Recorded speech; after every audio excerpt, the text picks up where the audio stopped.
Tony D and Little Joan with your Piney podcast, all things South Jersey. Smash like and subscribe. Thank you for smash liking and subscribing. Thanks for checking out the Pineys, books 1 through 12, available at Amazon.com. Don't forget, Kindle Unlimited is free, and you haven't forgotten, so Joan gets a nice treat. There you go, Joan. Ooh, yummy. Special shout out to the fans today.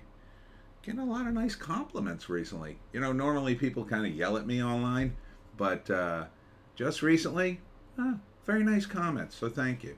I try to kick it up. All right. So as always on the Piney podcast, we'll go over some of the crime and politics, get all that out of the way, and then we'll get into some cool Halloween stuff. This is shocking. New Jersey special ed teacher accused of sexually assaulting multiple students in Chatsworth, the capital of the Pines. Dude, if that's true, that's just the worst. I hope it's not true, but Jesus, awful. Young mother dies while helping a friend deliver newspapers. This was in Pittsgrove. Blackwood woman with her 4-year-old daughter was fatally injured when her friend's car collided with a dump truck in Pittsgrove at an intersection. Jeez. Watch yourself driving out there. 2 men arrested in a Gloucester drug den raid. That's October 12th. And this was 600 block of Millbridge Apartments in Clementon. Jeez. This followed a comprehensive investigation that led to the recovery of significant amounts of heroin, fentanyl, crystal methamphetamine, marijuana, drug paraphernalia, and CDS. Man, Jesus, in Clementon? That's crazy. Well, I'm not surprised. There are too many apartment complexes in the Clementon area and Lindenwold area and a couple others, surrounding areas. I mean, can you tear them down? I guess you can't, but eventually they're just going to wear out. And as they wear out, this is the problems you get. There's a apartment complex in Lindenwold, which I won't mention, but it's pretty much crime central. They ought to just call it crime central at this point. It's a shame. PA man gets 25 years for killing New Jersey mother of 2 at a motel.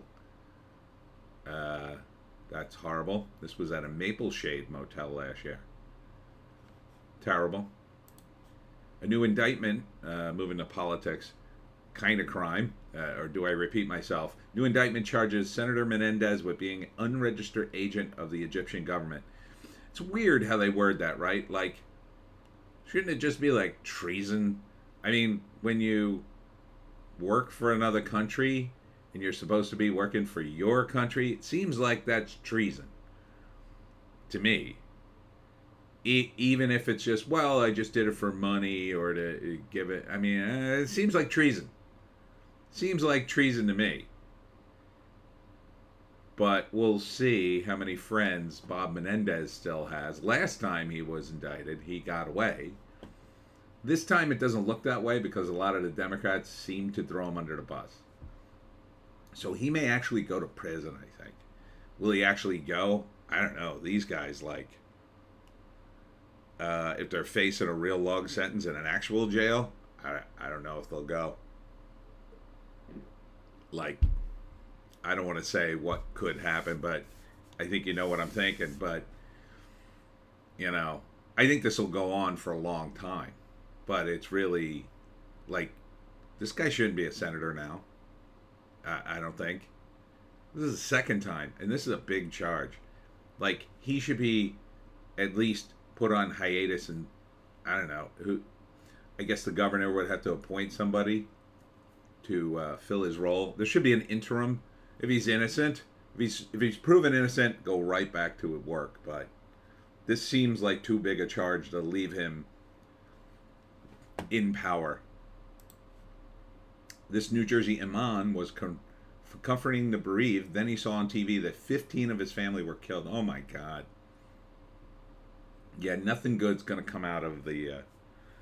nothing good ever comes out of war. Ooh, I got a hair on my nose. As I said on Twitter, you know, the only people who win are the guys who sell the weapons. I, you know, maybe they had a chance prior to this event to settle something. Things had been quiet under Trump, I'll remind you. Now it's going to be years. Years before we have another opportunity to maybe.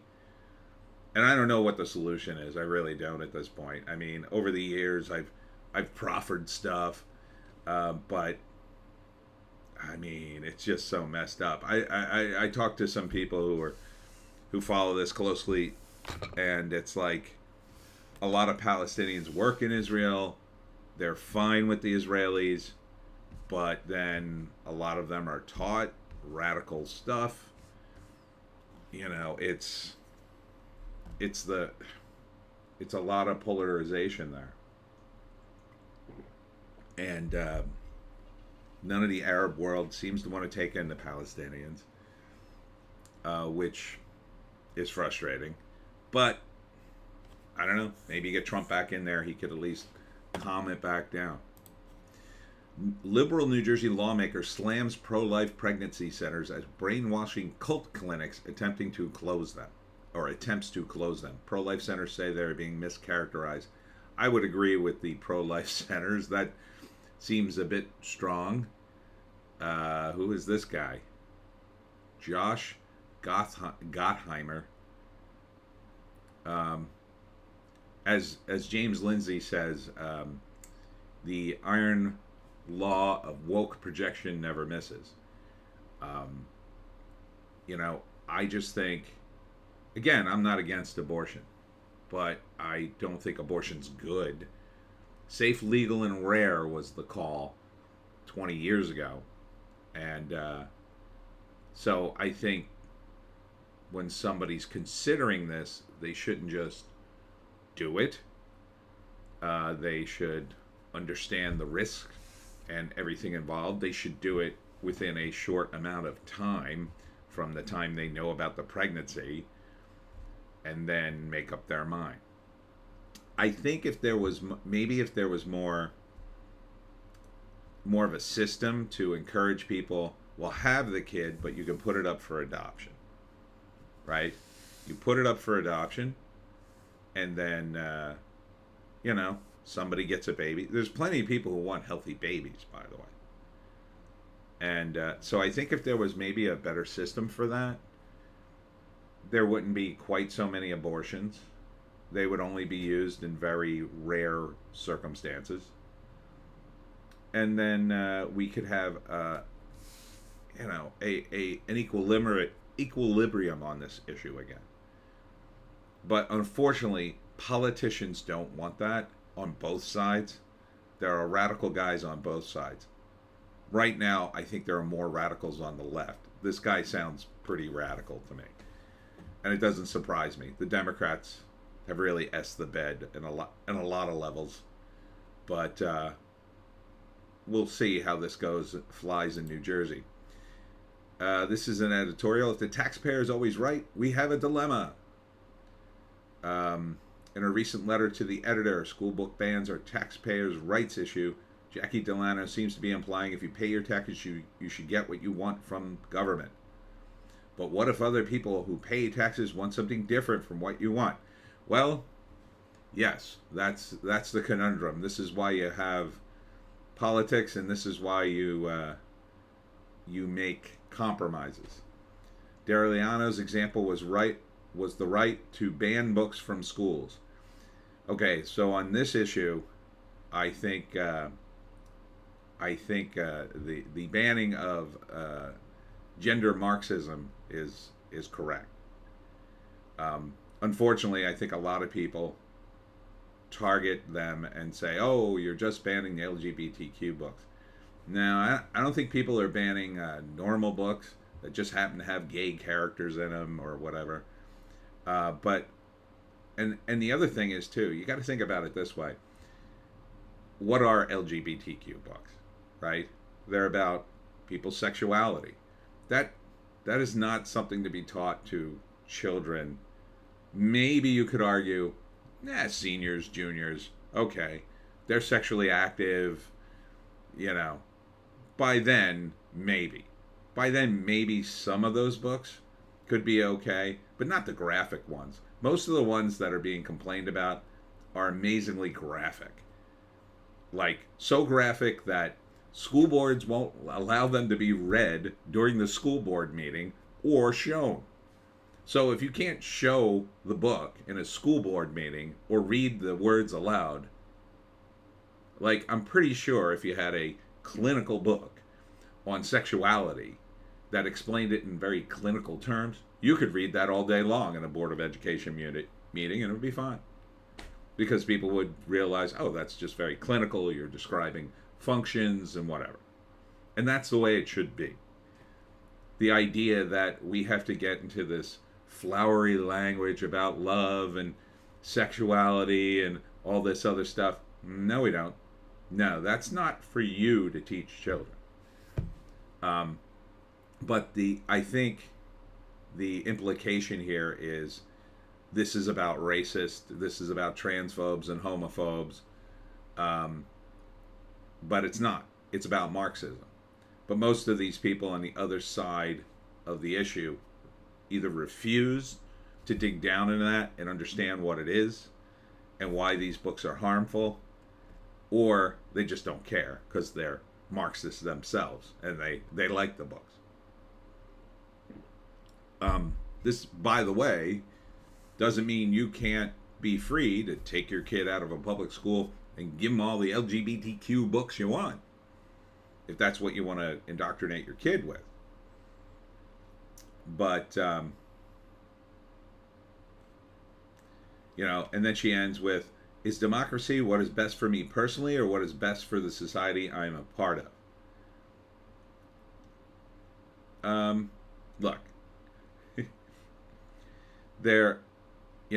you can make arguments for anything, but gender Marxism is not a good thing if you understand it. But if you don't understand it and you think, well, this is just about prejudice. I don't like that a lot of the books are LGBTQ that are being banned. Well, those are the ones that are the problem right now. In another era, it would have been something else. So, again, it's about democracy tends to be about the majority. The republic kind of slows that process down, the republic part of our democratic republic. And then we have discussions about it. The problem is the hysteria on the other side of this issue. The people who want these books do not argue logically or quietly or sanely. They scream and they say, you're a bigot. That's not an argument. That's not an argument. You have to decouple yourself from that to have a rational discussion. And when you do, you realize, yeah, these books really don't have educational value. They don't belong in there. There's lots of books in the library that don't have educational value. I was a kid growing up, and even back in the 70s and 80s, there were books I would look and go, why is this in the library? You can go in the library and find comic books. Most of them completely worthless for educational purposes. But teachers like them because, maybe they have a good message and maybe the kids will read. Yeah, that's not... School isn't supposed to be that fun, right? I mean, when I was a sub, being a substitute teacher, that's a little different. Like, I got to just get the kids through the day and have them not tear down the building. So when a substitute comes in, yeah, you could have a fun day. But when the teacher's there, you're supposed to be making the most of the time to teach these kids, because you don't have them that long before they're growing up and off on their own. And you could argue, well, you got to have a fun day once in a while. Once in a while. But you got to look at the countries that have good educational systems and say to yourself, well, how much fun are they having? How much fun are they having in Japan with their schools? Not that much fun. I think our schools have gotten way too much fun. Like, the prom is completely out of control. I think the prom and sports should be decoupled from the school system because they're too much. I think the sports could be privately run and let local businesses, put up the money, and locals would organize it, and just maybe they can use the school's facilities, but just decouple it from the school. And as far as like the prom goes, that should be completely out of the school. I think completely out of it, unless there's going to be some educational value. There was some educational value, I think, back in the day when it originated, because it was like the first time these kids would be at a proper societal dance. Now it's just turned into a thing like senior year hits, and these kids have tunnel vision for the prom because they think they're all going to get late. That's not what it should be. And if that's what it's going to be, decouple it from the school, because I don't want to spend my tax money on the prom. Sorry, that was quite a tangent. Menendez expected to appear in court Wednesday on charges he acted as an agent of Egypt. Again, that seems like treason to me. New Jersey woman's only son, aspiring DJ, dead after Hamas attacked Israeli dance party. That's terrible. It's awful. I mean, the whole thing is awful, and it's not going to get any better. I mean, the best thing I think you could do right now is just get the hell out of there. Some people are trapped there, but as soon as you can, get out, and after that, who knows? Message to New Jersey drivers who purposely blind others with high beams. You're D-bags, number one. So is there is there a law now? I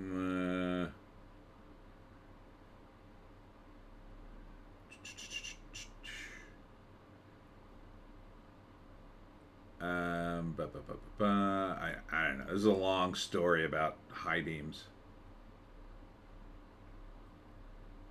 A long story about somebody who got flashed with the high beams and then got mad about it and wrote an article. It looks like, look, I sympathize, but what are you going to do? First off, you need the high beams, especially if you live in South Jersey. You ever drive around down 206 at night? Yeah, you got to watch out for the deer, and you need those high beams to see them sometimes. Now, some cars have. One of my relatives has I think it's an Audi.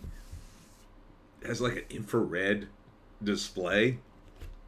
You could see out into the woods as you're driving down a road like that, and you could see heat signatures of the deer. So you could see deer for like 2 blocks in every direction. It was pretty wild. But also, too, like, that only does you so much good. If you know anything about deer, they get spooked, man. They rocket away, and they move so fast. I mean, you might have a little warning. You might have just enough warning to stop or turn, but it's really tough.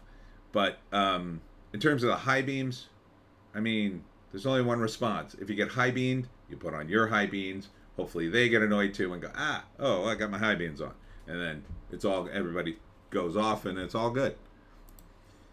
One more political thing. Some South Jersey GOP candidates disavowed Durr. What offensive comments are they saying he said? What did he say? We do oppose late-term abortion while state Democrats have embraced it. So something about abortion, he said.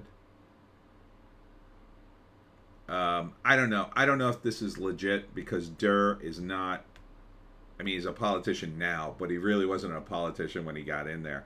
If anything, whatever he said... I think the Republicans are overreacting, but we have a lot of rhino Republicans here in South Jersey, so I'm not surprised. Guys, calm it down. Maybe have a quiet talk with him first. Maybe he could come out with a statement before you slam your own guy, a populist guy. But it's no surprise. The populists go after him. I still like Durr for the most part. I don't agree with everything a politician says, but I think Durr really surprised everybody with his campaign. His campaign was like a homegrown campaign. After I saw his campaign, I thought, man, I could be elected. So Good on him for so far not bending. Bad on these guys for not just having a chat with them. You do this stuff behind closed doors, guys. Behind closed doors. We got to turn the state red. And maybe we'll have to get rid of the rhinos in the process. South Jersey can become an energy leader with offshore wind. We have to move forward. No, we don't. Look, I just answered a Reddit thread in South Jersey the other day, and here are my concerns with the wind turbines. Just briefly, I don't want to go into a big thing. I know this is a very, really important Piney podcast, but look, you have to use a lot of fossil fuels to get the resources to build the damn things. I don't think they scale that big yet, not the wind turbines. Now, for a house, like an individual home, it might be good, depending on where you live, right? You live in a windy area, maybe you live down the shore, you put up a wind turbine for your house. It works out great because you're in a windy area, and the investment, you're selling electricity back to the electric company. You're making out like a bandit, and pays for itself after a certain amount of years. That, I think, it scales. These giant wind turbines, I don't think scale, because the massive amount of work and fossil fuels you need to build them first need to be offset. Then you have to assume they don't break for a long time, and then give us back enough energy to offset all those fossil fuels and then some. And I don't think the math works out. Now, one of the reasons I think this is happening is because Murphy was the ambassador to Germany during the Obama administration.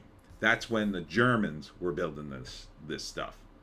And Ørsted, the same company that built them in the UK, Germany, and one other place, built them. And now they're trying to build them here. So I don't really trust Murphy or the politicians we have. So maybe some of them are being glad-handed. Maybe some of them got investments in Ørsted. I don't know. What I do know is a lot of whales are washing up on the beach, and I don't like that. So there's a lot of issues here. And they are rushing to do this.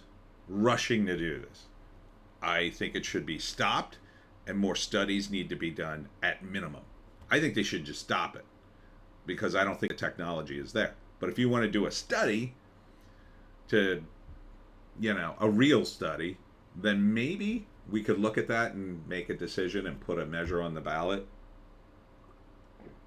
But I think it should stop immediately, especially because of the whales. But this energy leader BS, it's BS. I think the real plan is to put up the offshore wind and then say, oh, we're all electric now, no more gas cars, everybody's electric everything, and then we have nothing but problems, as they've had in other parts of the world with these turbines. Oh, we're getting rid of the nuclear power plants. Oh, like Germany, and now they're back to coal? No, I don't think these are ready. I don't think the technology is quite there yet. Maybe for a house, not for giant turbines. Warehouses score, but soccer doesn't in South Jersey town. Oh no, Harrison Township may have to have those warehouses.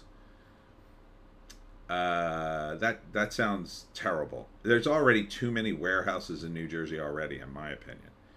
You're telling me we need these for what? For who? Come on.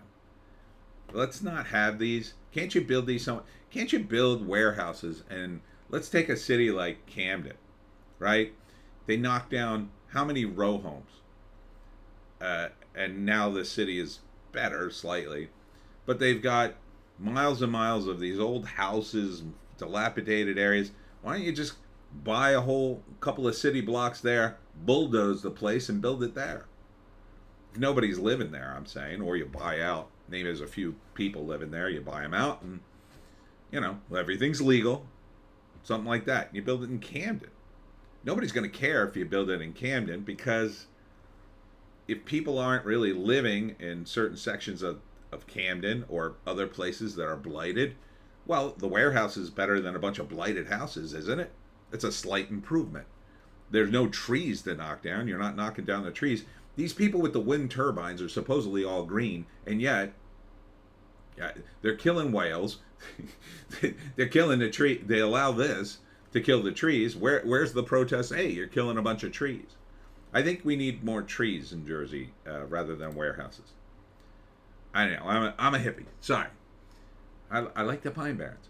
Are the New Jersey couples amongst the unhappiest in the United States? New study conducted on counseling psychology found that the happiest couples in the United States live in Georgia, Utah, and Washington. Washington State? Okay. Interesting. Utah is also interesting. Georgia I could kind of see. According to their research, couples in Utah have the shortest duration of disagreements. Couples in Georgia have the most deep, meaningful conversations. And the couples in the state of Washington spend most of the time laughing together. Interesting. Well, Utah's full of Mormons, so that might have something to do with it. The bad news is the survey says the state of New Jersey is in the top 10 of most unhappy couples in the United States. Couples that do not laugh together. I don't know about that.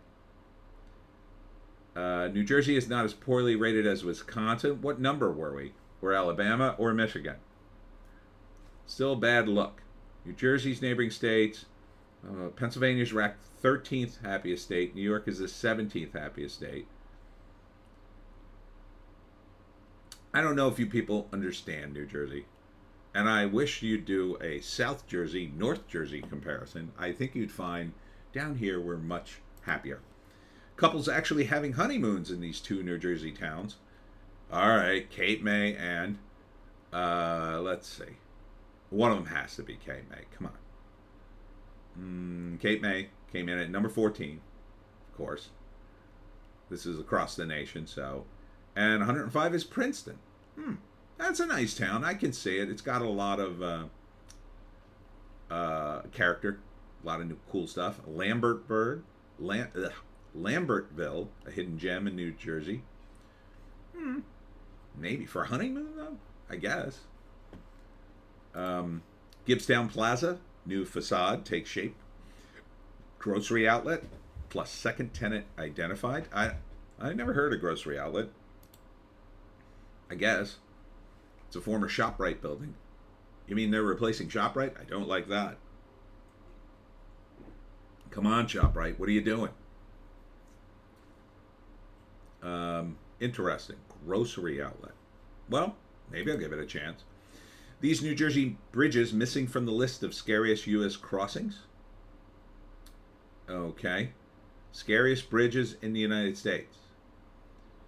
Well, which are the New Jersey ones?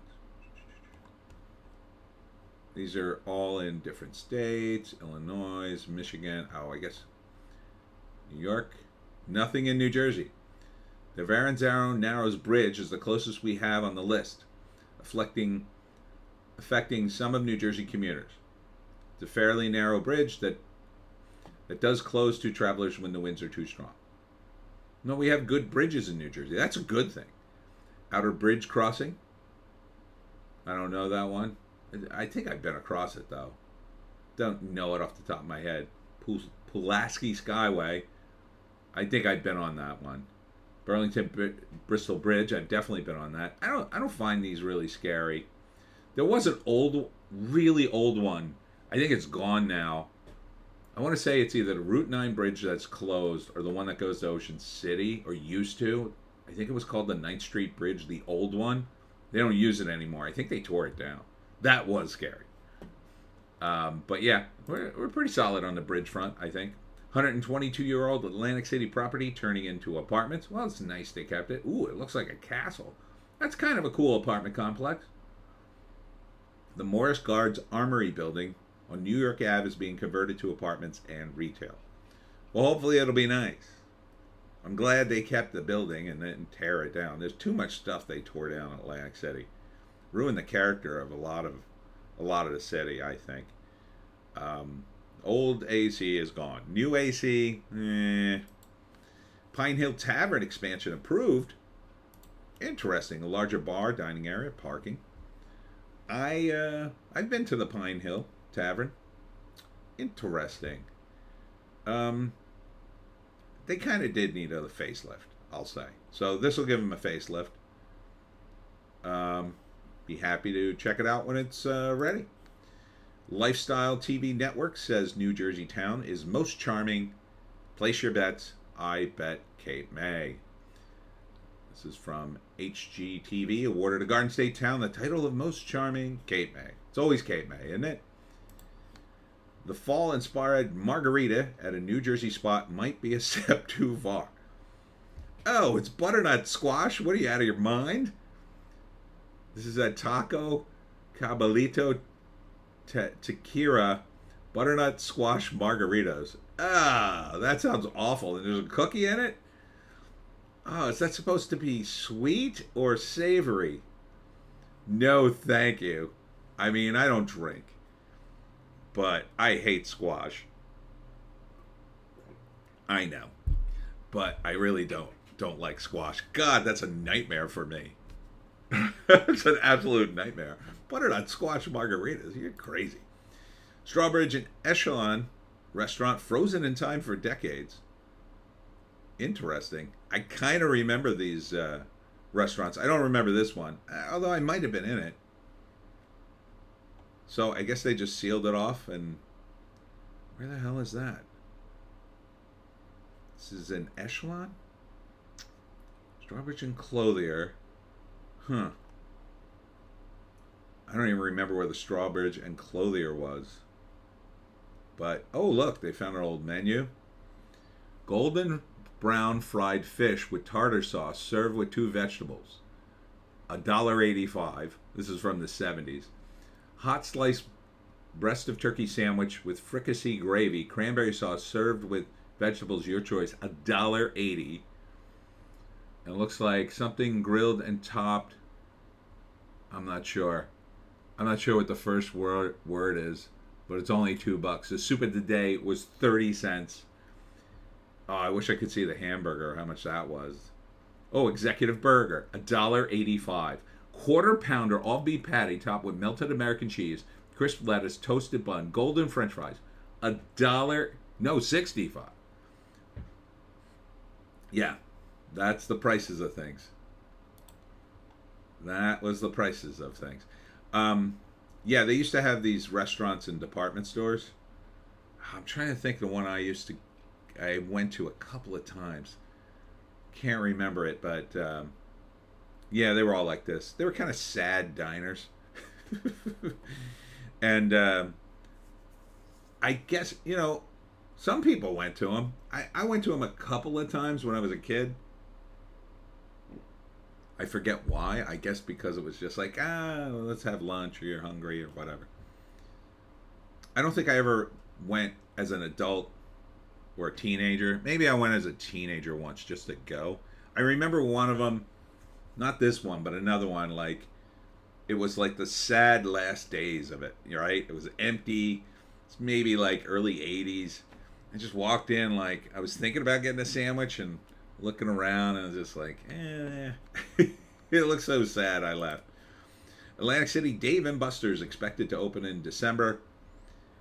I don't know if you've heard me say this before, but I absolutely can't stand Dave & Buster's. I hate it. I think it's a ripoff because of the token situation. You buy a... Like, if you could just pay one price and play all the games, I'd be fine with that. Like, depending on how much you charge me. Like, if you charge me $20 and then it's like, play all the games you want, fine. That seems reasonable. Something like that. Maybe 30 if the games are like spectacular or something. But this system of credits, I hate in Dave & Buster's because you can't do the math in your head, and I think they designed it that way. I remember going, now maybe I'm remembering this wrong, Dave & Buster's, but this is what I remember. Going into Dave & Buster's during a bachelor party, and I put in $20, get the card with 20 credits, and then put it in the machine, and then I used, I don't know, 37.25 credits, and I'm like, how am I supposed to do the math on this? And again, I think that was the problem. So, no thank you, Dave & Buster's. And I thought, although the food was okay, I thought it was overpriced at that time. But that was like, God, that was 20 years ago. New Jersey's most unusual restaurant brings a truly unique dining experience. Oh, let me guess this one. Is this Men's? M-E-N-Z? I've I've been trying to contact him to see if I could do a Jersey Devil thing. Oh no, it's medieval time. Oh yeah, sure. Everybody knows medieval times. It's not that unusual. I mean, it is what it is. It's the medieval times deal. You know, you go and they do the nights and you eat and it's supposed to be like an arena. I hear it's super expensive though. I've never been. It sounds like something I would do, but I think I got invited one time and for whatever reason I couldn't go, but I'd go. Cape May Lou's Ferry saves seats for two very special guests. Oh, King Charles and Queen Camilla? They're coming? Oh, no, they're reserved for Taylor Swift and Jason Kelsey's brother. Okay. I guess. I thought it was royalty, and no, it's our royalty, our wacky athlete singer royalty. Route 42 at north at Blackwood Trail project to shift traffic onto median roadway overnight. So look for that. I assume it already happened. Absecon Bar seeks second chance for after 2022 closure. Oh, High Point. I think I've been here. I at least driven past it. It's now called Red Dog's High Point in Absecon. Good. I wish you well, guys. It looks nice. I assume you did a little bit of a makeover. The oldest place to visit in New Jersey? It's easy. That's Lucy the Elephant. Dun, dun, dun, dun, dun, dun. Lucy. And book 5 of the Pineys is about Ocean Haven, which is a made-up town that's supposed to be like Margate, but instead of Lucy the Elephant, they have Larry the Octopus. But Larry's also real, and he lives under a boardwalk, and the people of the boardwalk feed him homeless people so they can have a good season every year. But the plot of the book is Larry's gotten too big, and the Pineys are recruited to kill him. Why it's likely chicken feed will end up in your candy mix? Because people are weird?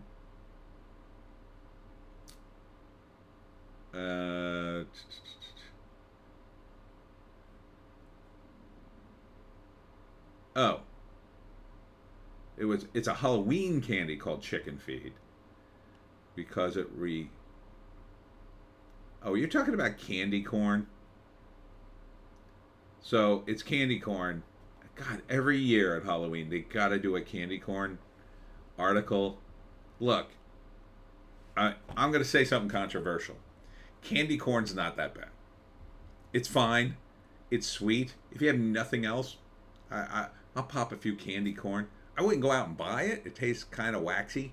There are plenty other candies ahead of me on that list. But if I get a bag of mixed candy and some of it's candy corn, I'm not throwing it away. I'll probably just save it. And when I get through all the other candy and throw away the Mary Janes, because I can't eat them, I'd eat the candy corn. At least they're soft. Not like the hard candies. The hard candy is bad for your teeth, I think.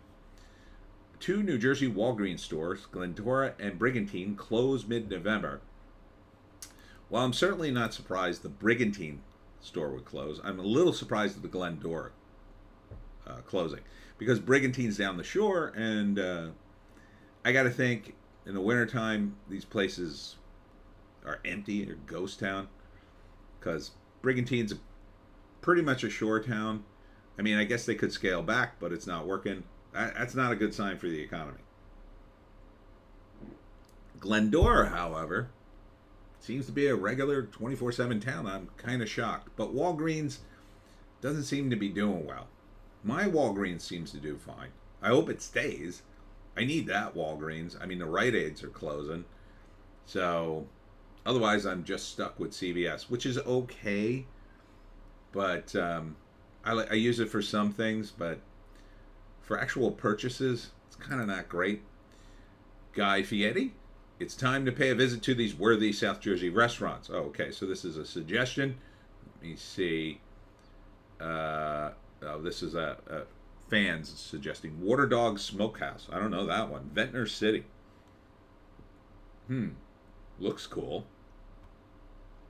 Verna's Flight Line restaurant. Oh, that also looks cool. Oh, is that the one near the airport? There's another one called the Galloway Diner, I believe. Tony Beef Galloway, Summers Point. Tony Beef. Love that name. Tony Beef. The Bait Box in Greenwich. Nope, haven't been there. I don't know these places. Sunday Gravy in Linwood. Loving the names, though. Provenzana Restaurant Event Center in Ventnor. A lot of Ventnor places. Takira Rendon, Northfield. Really? I don't know that place at all. I drive through Northfield sometimes. PJ Buckets Seafood in Ventnor. A lot of Ventnor places. I guess you got to get the Ventnor Fiat. Pito's Porch in Manahawkin. Again, great names here. Pandora Diner in Williamstown. I've been there. It's all right. Yeah, it's all right. I haven't been there in a long time, but pretty good. Kind of a rough picture, man. Take a picture when there's some cars in the parking lot. Outlaws Burger Barn and Creamery in Vineland. Love that name. Oh, man, I would go there. Haven't been there, though. I may have driven past it. Marcini's in Summers Point. Nope, don't know that place. Definitely drove past that. Mrs. Brizzle's Bun Inc. in Sea Isle. Sounds like a bakery, but... Oh, it's like a deli. Okay. Crumbs Cafe in Vineland. Okay, haven't been there. A lot of new places here. LB's Lunchbox in Egg Harbor City. Oh, I'm sure I've driven past this place. Because I remember seeing the name going, Lunchbox. That's a cool name. Julio's on Main in Vineland. JP Belly Busters. Cape May Courthouse. Huh. Interesting. Looks like it's closed, but I assume they took this picture when they were just opening and this was the only picture they could get. A Joe Italiano's Maplewood, Mays Landing. Sure, everybody in South Jersey's been there. Solid place. Absolutely solid. Again, take a picture when there's cars in the lot. Jim's Lunch in Millville. Haven't been there. Henry Hott's Barbecue Restaurant in Hamilton. Ooh, I'll have to get over there. Where the hell is that? Pineys Restaurante in Voorhees. I drive by this place all the damn time. One night we went there, and look, I hear it's great, but it looked super expensive when we left. It just looked a little too expensive for me. But 5 Points in Vineland. Oh, that's a cool place. That's definitely a 5 Points place. Irma Deli and Pizzeria in Cape May. Nope, haven't been there. The Crab Trap. Love the Crab Trap. Oh, you got to get to the Crab Trap. Guy Fieri should go to the Crab. That's an insane place in the summer. It's like the wait time. I mean, you could wait an hour easy during their height. In which case, what I recommend is get the buzzer. If you live locally, like my folks have a place down there, so I go there. I was down there. We got our thing. We went back to the house and waited for it to buzz, and then drove back. And we were in plenty of time.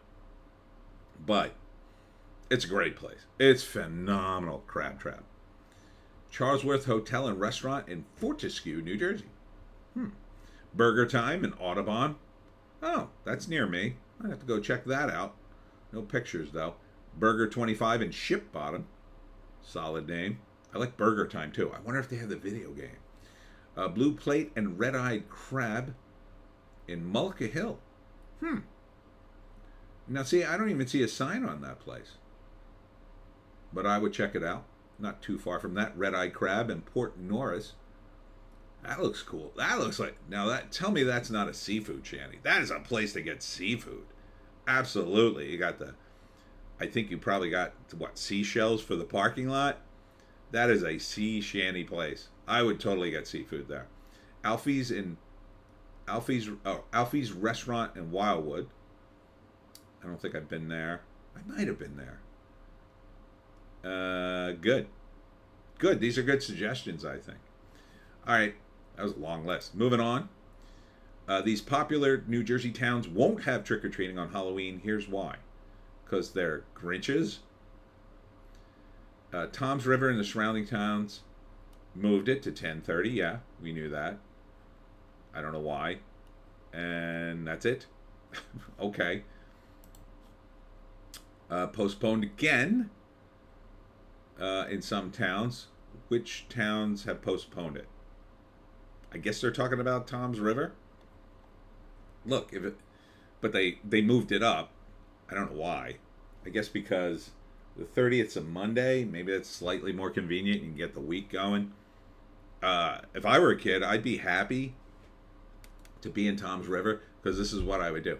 I'd go out on the 30th in Tom's River in my local neighborhood, and then I'd say to my folks, "Can you take us to the next town over where they're doing it right and get double Halloween?" Ooh, so that could be very good. That could, yeah, you got to turn this into a positive, kids. Push for double Halloween. I say double the candy, double the Halloween. This was ranked as New Jersey's favorite kid-friendly Halloween movie. The most obvious answer is Hocus Pocus, I'm going to say.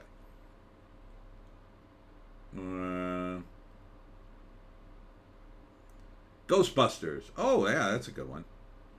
That's pretty family-friendly. Oh, as for the Garden State, overall it was Ghostbusters. Or 14 states. In New Jersey, it was the Addams Family, 1991. That's a solid one. It's okay. I prefer the TV show, the original TV show. But Ghostbusters, I would watch Ghostbusters before Addams Family again. More than just Halloween, some of the horror flicks with real South Jersey ties. I think we all know what they're going to say. I think we all know what you're going to say. Oh, here's one, The Prowler.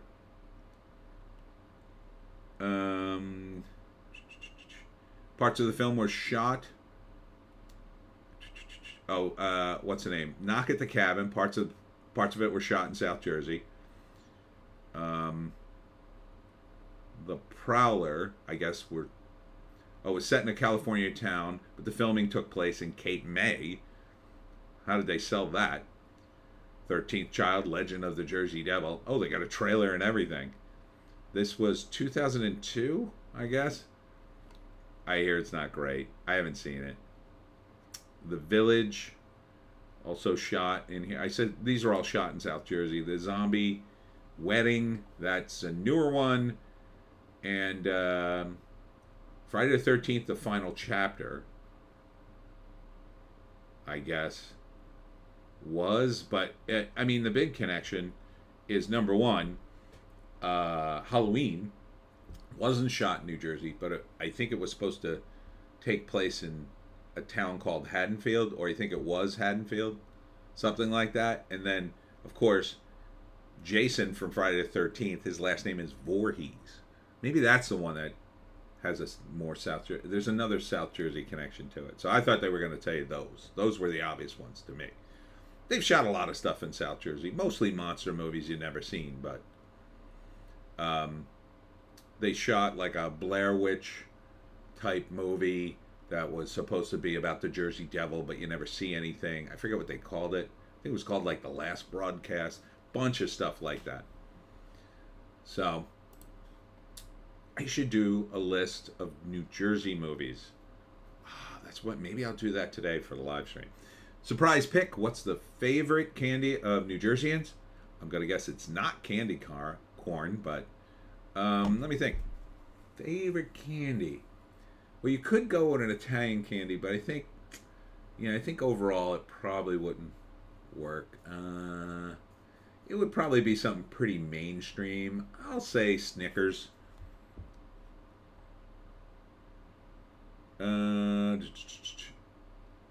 Reese's Cups tops the list in Florida, Iowa, Kentucky, New Hampshire, and Wyoming. Good choice. M&M's. So yeah, these are all big ones. Tootsie Pop. Seriously? I never would have guessed that. But I don't really like Tootsie Pop. They're okay. Reese's Cups would be probably close to the top for me. Used to be Hershey's. I kind of banned Hershey's with their recent behavior. Hopefully the Reese's people won't screw things up. M&M's, same deal. I banned them. But I used to love them. I can get chocolate elsewhere. I like the Gardy's chocolate. I don't know how to say it. It's solid chocolate. And Lindt, that's good. Service animals and ESAs. Do you know the difference? All right. Service animals, ESAs, help their owners. That's emotional support animals. Yeah, the emotional support animals don't have specific training. And the service animals do, which is why you're not supposed to pet them. You're supposed to, unless, I guess if the owner allows you to pet one, and it's fine. The ADA offers protection for people with disabilities to bring their service dogs to places animals are typically permitted, includes restaurants, schools, hotels, and stores.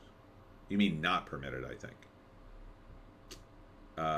Where can you bring your emotional service dog? They aren't protected by the ADA. They're more limited where they're permitted, but they can be turned away from public spaces that do not allow pets. For example, an emotional support alligator named Wally was recently denied entry into Citizens Bank Park to watch a Phillies game. Yeah, I think that's a bit wacky. I don't think you should bring a pet to the park at all. Like, I mean, the differences are pretty stark. You know, if you have a service animal walking around, a blind guy, like he can't get around without it. So you got to make exceptions for him. But you have an emotional support animal, like you're kind of both messed up, in my view. Or you're just doing it so you bring your dog everywhere you want. So maybe don't go to the game if they're not going to allow the dog, because you have to control the dog and that noise, and they're not trained as well.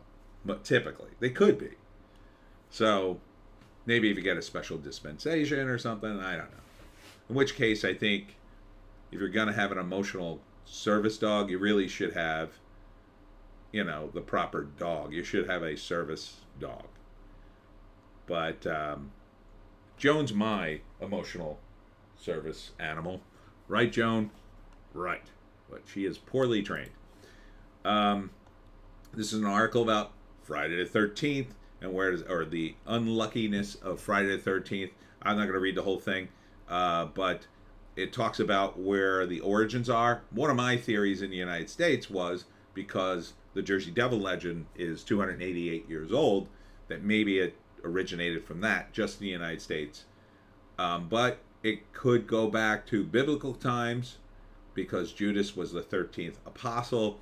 There were things that happened on the 13th that are considered very lucky. Viking mythology it's said to kind of be unlucky because Loki is believed to be the 13th god. And then they go on to about various things that happened on the 13th that are unlucky. Numerologists, I don't believe in numerology, but so 12 is kind of a perfect number, but 13 is sort of like one off.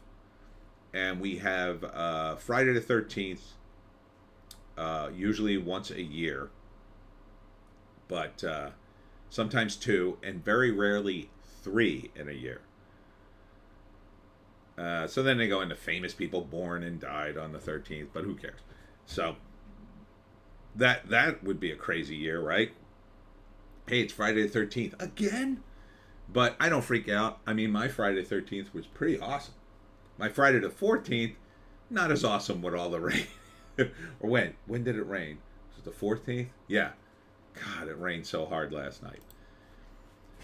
Some positive news. The gift of life and love. 2 women celebrate kidney donation in South Jersey. This is in Oakland. Good for them. They received kidneys. So, good for them. Glad. It's so nice when people do this. It's amazing that they do. I'm always humbled by people who would give up a kidney to save someone. It's just, one of my relatives did it for one of my cousins, and it's like, wow. It's unbelievable. Avid cyclist helping to raise funds for New Jersey organization close to his heart.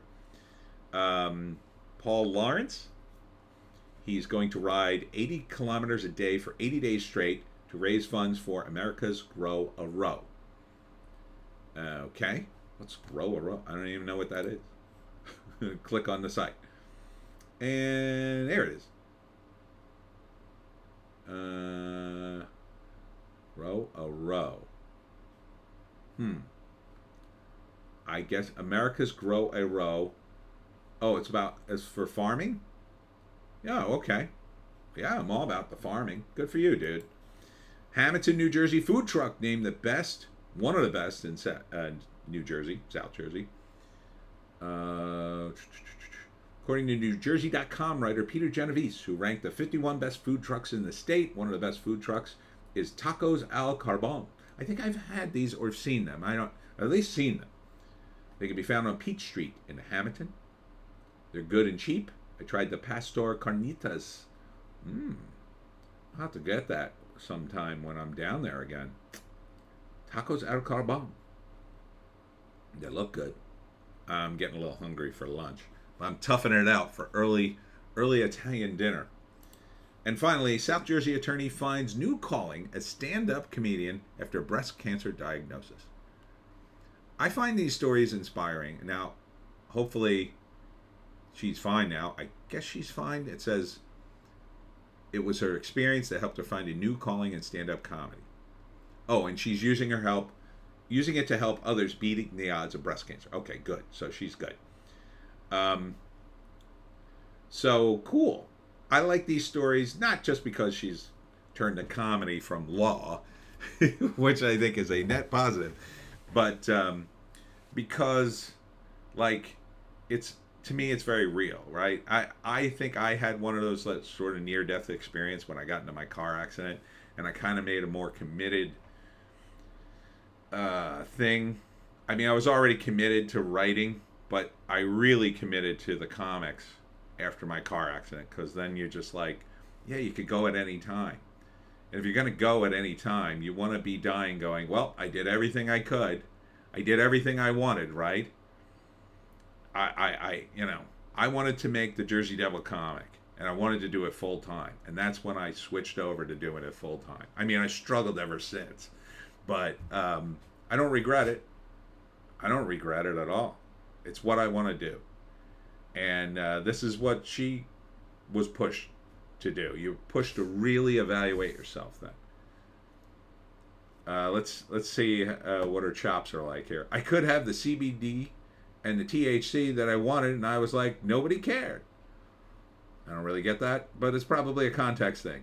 When I had my double mastectomy, only a month after being diagnosed, they pulled out 19 lymph nodes and 13 were cancerous. Holy cow. I started to suffer severely with neuropathy, tingling, and numbness in your hands and feet. It was like needles in your feet. What can you do now, face what you're facing, and still be happy and find joy? What would you love to do? Between rounds of chemo, she took a comedy course, working on her jokes at open mic nights.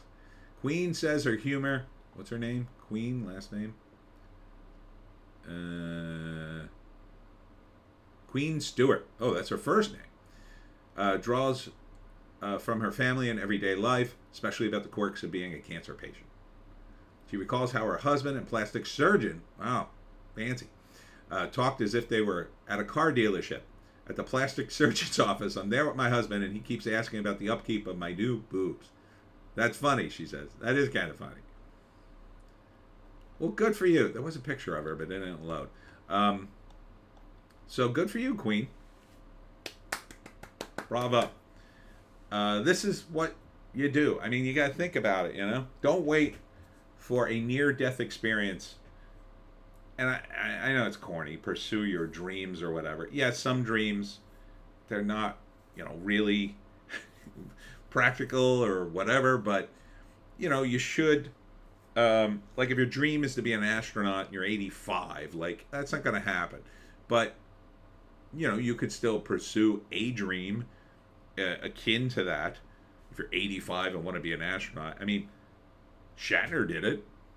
So maybe you could be an astronaut at 85, at least temporarily. Just raise the money to get up there. So yeah, follow your dreams. Just don't hurt anybody doing it, I would say. But I like these stories. They're inspirational to me. Anyhow, that's it for me. Tony D, and Little Joan. Boy, this is a long Piney podcast, I think. Thanks for tuning in, though. I'll be back tonight at 7 with the live stream where we do it live. So thanks for tuning in. We'll see you in the next one.